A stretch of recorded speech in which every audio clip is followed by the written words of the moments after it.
Hello दोस्तों, आज से हम इस चैनल पर क्लास 12 का इंग्लिश ग्रामर का एक एक टॉपिक को पढ़ेंगे, जिसमें से सबसे पहला टॉपिक है आपका सिंथेसिस। तो सिंथेसिस भी क्लास 12 के बोर्ड एग्जामिनेशन में 2 नंबर का क्वेश्चन इससे पूछा जाता है। तो आज से हम इसी को पढ़ना स्टार्ट करेंगे। अगर आपको सिंथेसिस के बारे में कुछ भी नहीं पता है, लेकिन आज से अगर आप ये लेक्चर देखते हैं तो आपको उसके बारे में थोड़ा थोड़ा जानकारी होने लगेगा।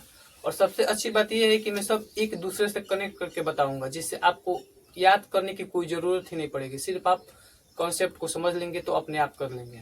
तो चलिए समझते हैं कि सिंथेसिस होता क्या है। Synthesis is a process in which two or more than two simple sentences are combined into one simple or complex or compound sentences।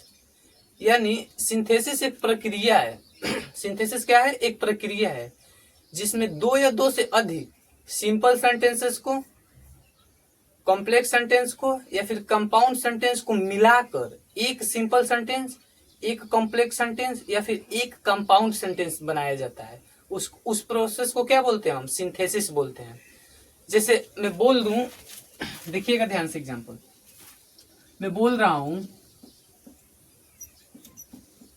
He is very old, he is very old. ठीक है। he cannot run। ठीक है। अब अगर इसको देखिए, यहाँ पर ही इज वेरी ओल्ड एक बन गया आपका।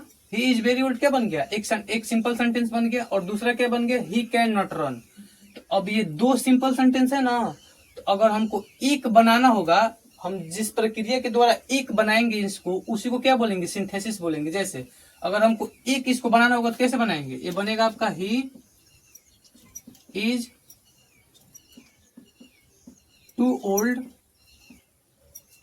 To run. अब देखिए ऊपर जो है आपको दो सेंटेंस है, दो सिंपल सेंटेंस है, सेपरेट सेपरेट लिखा गया। जैसे ही इज वेरी ओल्ड ये सेपरेट है और ही कैन नॉट रन ये भी सेपरेट है। लेकिन हम इन दोनों को जब मिलाकर लिखेंगे तो एक बन जाएगा। और जिस प्रक्रिया के द्वारा हम इसको एक कर रहे हैं उसी को क्या बोलते हैं? सिंथेसिस बोला जाता है। तो आपको इतना समझ में आ गया होगा कि सिंथेसिस बोला किसको जाता है। तो सिंथेसिस एक प्रक्रिया है जिसमें दो या दो से अधिक साधारण वाक्यों को, कॉम्प्लेक्स वाक्यों को और कंपाउंड वाक्यों को जोड़कर एक साधारण वाक्य, एक कॉम्प्लेक्स वाक्य या फिर एक कंपाउंड वाक्य बनाया जाता है। उस प्रोसेस को क्या बोलते हैं? सिंथेसिस बोलते हैं। तो अभी आप सिंथेसिस का डेफिनेशन लिख लीजिए। आपके व्हाइट बोर्ड पर सिंथेसिस का डेफिनेशन दिखाई दे रहा होगा, आप इसको नोट कर लीजिए।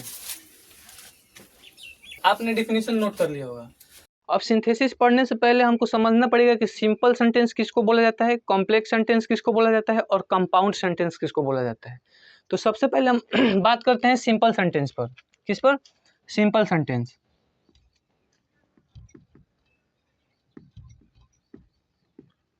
Simple sentence.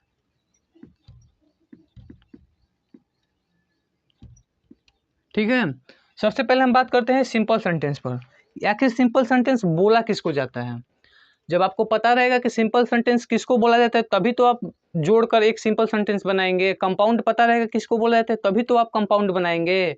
या फिर कॉम्प्लेक्स पता रहेगा किसको बोला जाता है तभी तो आप जोड़कर कॉम्प्लेक्स बनाएंगे। जब आपको पता ही नहीं रहेगा कि सेंटेंस होता क्या है तो फिर उसको जोड़ के बनाएंगे कैसे? तो चलिए सबसे पहले सिंपल सेंटेंस को देखते हैं। तो सिंपल सेंटेंस किसको बोला जाता है?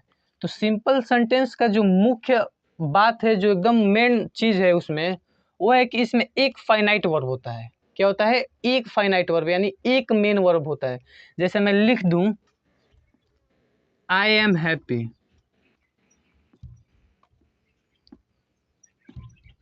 देखिए मैंने लिख दिया आई एम हैप्पी। तो अब जो यहाँ पर एम है वहां पर अकेले मेन वर्ब है, तो यहाँ पर एक मेन वर्ब है, तो ये क्या बन गया? सिंपल सेंटेंस बन गया। सिंपल सेंटेंस किसको बोला जाता है? जिसमें केवल एक मेन वर्ब हो, उसको क्या बोला जाता है? सिंपल सेंटेंस बोला जाता है। जैसे मैं बोल दूं I do not go there.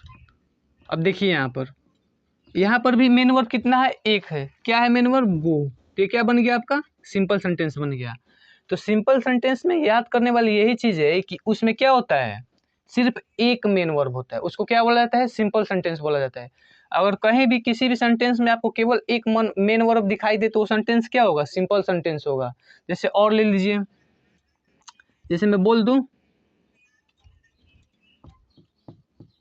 He is a good boy. देखिए यहाँ पर भी केवल एक मेन वर्ब है, इज। तो ये क्या बन गया आपका? ये क्या बन गया आपका? ये सिंपल सेंटेंस बन गया। तो सिंपल सेंटेंस हम किसको बोलेंगे? जिसमें केवल एक मेन वर्ब हो उसको क्या बोलेंगे? सिंपल सेंटेंस बोलेंगे। तो अब सिंपल सेंटेंस आप समझ गए होंगे किसको बोला जाता है, क्योंकि यही बेस है, सिंथेसिस का बेस यही है। अगर आपको सिंपल सेंटेंस, कॉम्प्लेक्स और कंपाउंड पता रहेगा तो आप सिंथेसिस बढ़िया से कर लेंगे। तो अब मैंने बता दिया आपको सिंपल सेंटेंस किसको बोला जाता है। अब देखा जाए कि कॉम्प्लेक्स सेंटेंस किसको बोला जाता है। ठीक है, अब कॉम्प्लेक्स सेंटेंस को देखते हैं।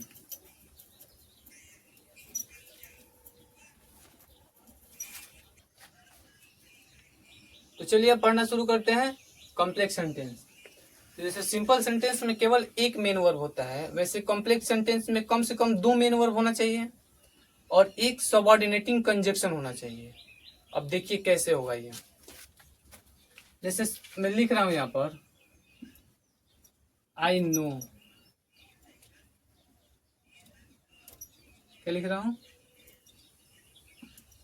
आई know that you are a good boy. अब देखिए ध्यान से, कॉम्प्लेक्स सेंटेंस किसको बोलेंगे? जिसमें कम से कम दो क्लास हो और दो क्लास किसी एक सबऑर्डिनेटिंग कंजक्शन से जुड़े हो तो उसको क्या बोलते हैं? कॉम्प्लेक्स सेंटेंस बोलते हैं। तो एक क्लास हो गया आई नो और दूसरा क्लास हो गया you are a good boy. तो दो क्लास हो गया और बीच में इनको जोड़ने के लिए क्या आया? एक सबऑर्डिनेटिंग कंजक्शन आया। तो अब क्या बन गया? कॉम्प्लेक्स सेंटेंस बन गया। और आपको पता है कि क्लॉज किसको बोला जाता है? जिसमें एक सब्जेक्ट और एक मेन वर्ब, उससे क्या बोला जाता है? क्लाज बोला जाता है। तो देखिए एक मेन वर्ब यहाँ पर हो गया और एक मेन वर्ब यहाँ पर हो गया, यानी इस क्लास में एक मेन वर्ब और दूसरे क्लास में भी एक मेन वर्ब, यानी कि मेन वर्ब की संख्या कितनी हो गई? दो हो गए। तो कोई तरीका है कॉम्प्लेक्स सेंटेंस को पहचानने के लिए। जैसे पहले कि दो क्लास होना चाहिए और दोनों क्लास किसी सबऑर्डिनेटिंग कंजक्शन से जुड़े होने चाहिए, ठीक है ना, उसको क्या बोलेंगे? कॉम्प्लेक्स सेंटेंस बोलेंगे। अब मैं ऐसे क्यों बता रहा हूँ आपको एक एक, क्योंकि मान लीजिए मैं अगर बोल रहा हूँ कि इसको कॉम्प्लेक्स सेंटेंस में बनाना है तो आपको आइडिया तो होना चाहिए कि स्ट्रक्चर कैसे होता है। तो कॉम्प्लेक्स सेंटेंस बनाना होगा तो क्या करना होगा हमें? कम से कम किसी एक सबऑर्डिनेटिंग कंजक्शन को जब हम वाक्य से जोड़ देंगे तो क्या बन जाएगा? कॉम्प्लेक्स सेंटेंस बन जाएगा। तो आप कॉम्प्लेक्स सेंटेंस पहचान गए होंगे किसको बोला जाता है। देखिए कॉम्प्लेक्स सेंटेंस किसको बोलेंगे? कोई दो क्लास, कम से कम कोई दो क्लास एक सबऑर्डिनेटिंग कंजक्शन से जुड़ा हो, उसको क्या बोलेंगे? कॉम्प्लेक्स सेंटेंस बोलेंगे। अब देखिए जो सबऑर्डिनेटिंग कंजक्शन से शुरू होता है क्लास उसको बोला जाता है सबऑर्डिनेट क्लास। क्या बोला जाता है? Subordinate class. अब देखिए जो सबऑर्डिनेटिंग कंजक्शन क्या है यहाँ पर? डेट। तो जो डेट से क्लास शुरू है इसको क्या बोलेंगे? सबऑर्डिनेट क्लास, ठीक है। तो अब यहां से यहां तक को हम क्या बोलेंगे? Subordinate class. इस इतने को क्या बोलेंगे? Subordinate clause. और जो इधर का है हम इसको बोलेंगे प्रिंसिपल क्लास। क्या बोलेंगे? Principal clause. जो सबऑर्डिनेटिंग कंजक्शन से शुरू होगा उसको क्या बोलेंगे? Subordinate clause. और जो सबऑर्डिनेटिंग कंजक्शन से पहले लिखा होगा उसको क्या बोलेंगे? Principal clause. या फिर इसी को दूसरा नाम में भी बोल सकते हैं। जो सबऑर्डिनेटिंग कंजक्शन से शुरू होता है उसको बोलते हैं डिपेंडेंट क्लास और जो इसके पहले लिखा जाता है उसको क्या बोलते हैं? Independent class. तो अब देखिए इसके दो नाम हो गए। पहले तो इसको हम बोल सकते हैं सब प्रिंसिपल क्लास या फिर मेन क्लॉज या फिर इंडिपेंडेंट क्लॉज। और जो सबऑर्डिनेटिंग कंजक्शन से शुरू होता है उसको क्या बोलते हैं? Dependent clause. ठीक है ना, अब इतना समझ गए होंगे।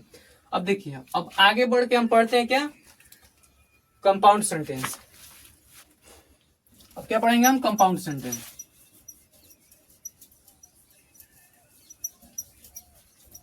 चलिए अब पढ़ना शुरू करते हैं हम कंपाउंड सेंटेंस।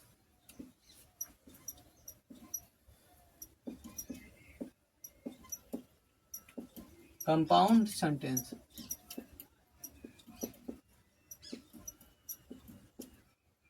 अब देखिए तो कंपाउंड सेंटेंस में भी कम से कम दो क्लास होना चाहिए।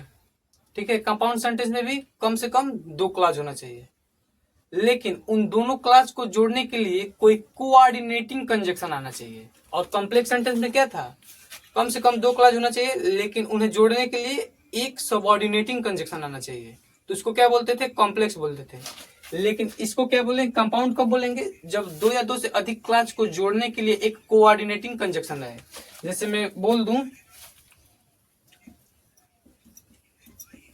He is a boy and I am a girl,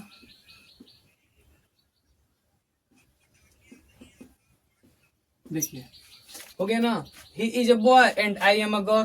तो अब देखिए यहाँ पर जो एंड आया है वो क्या है, आपका कोऑर्डिनेटिंग कंजक्शन है। तो जब कभी भी 2 या 2 से अधिक क्लॉज कोऑर्डिनेटिंग कंजक्शन से जुड़ा होता है तो उसको क्या बोलते हैं, कंपाउंड सेंटेंस बोलते हैं।